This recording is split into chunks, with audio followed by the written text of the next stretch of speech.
ada teori komunikasi budaya. Jadi apa sih komunikasi antar budaya itu?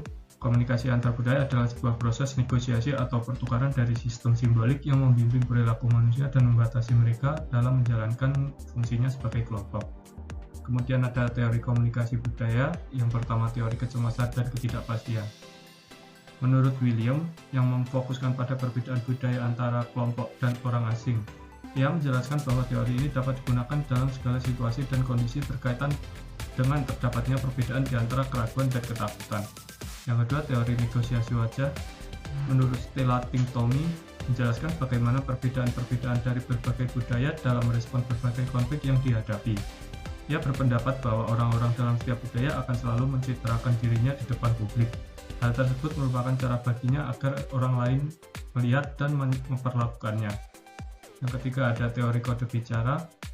Menurut Gary Bilbson, dalam teorinya ini berusaha menjelaskan bagaimana keberadaan kode bicara dalam suatu budaya, dan juga bagaimana kekuatan dan substansinya dalam sebuah budaya.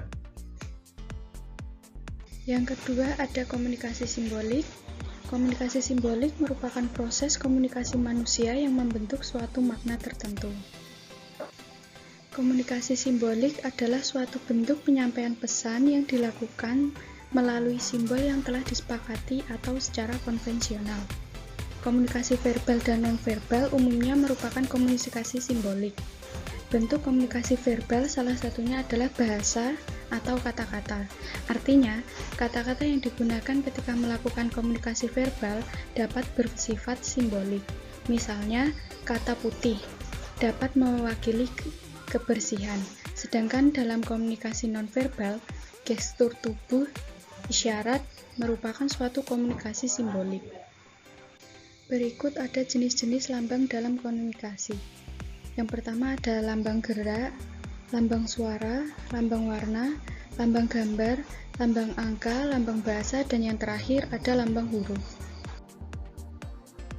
Nah, selanjutnya mari kita bahas mengenai konsep komunikasi simbolik. Di konsep komunikasi simbolik ini terdapat 3 hal yang penting mengenai konsep komunikasi tersebut. Yang pertama, pikiran, yang kedua, diri, dan yang ketiga, masyarakat. Nah, mari kita bahas satu-satu yuk mengenai konsep komunikasi simbolik ini. Untuk yang pertama, pikiran atau mind. Pikiran merupakan kemampuan untuk menggunakan simbolik yang memiliki kesamaan makna sosial. Oleh sebab itu, setiap individu harus mengembangkan pikiran melalui interaksi dengan individu lainnya. Dan yang kedua, mengenai diri atau self. Diri merupakan kemampuan untuk merefleksikan diri dari setiap individu melalui penilaian sudut pandang atau pendapat orang lain. Jadi, teori interaksi simbolik ini menjadi salah satu cabang teori sosiologi yang mengemukakan mengenai diri sendiri dan dunia luarnya. Dan yang ketiga yaitu masyarakat atau society. Nah, di masyarakat merupakan jaringan hubungan sosial yang diciptakan, dibangun, serta dikonstruksikan oleh setiap individu di tengah masyarakat. Setiap individu ini tersebut terlibat aktif dalam perilaku yang dipilih, dia melakukannya secara sukarela, kemudian pada akhirnya mengantarkan manusia dalam proses pengambilan peran di tengah masyarakat. Nah, untuk selanjutnya, mari kita bahas mengenai komponen komunikasi simbolik. Nah, terdapat 2 nih komponen komunikasi simbolik tersebut, ada tanda dan makna. Mari kita bahas satu persatu ya. Nah, mengenai tanda ini, tanda adalah sesuatu yang bersifat fisik dan dapat dipersepsi oleh indera. Terus yang kedua, makna. Nah, makna adalah hasil dari penandaan. Makna bukanlah konsep yang mutlak dan statik, sebab pemaknaan dapat berubah karena banyaknya faktor. Lalu kayak misalnya karena perbedaan konteks, perubahan zaman, terus latar belakang, pengalaman, atau bahkan mood dari pemberi makna dan sebagainya. Contoh nih, kayak warna merah. Nah, warna merah itu dapat dimana sebagai amarah. Terus di lain itu, konteks warna merah itu sebagai arti berani. Begitu.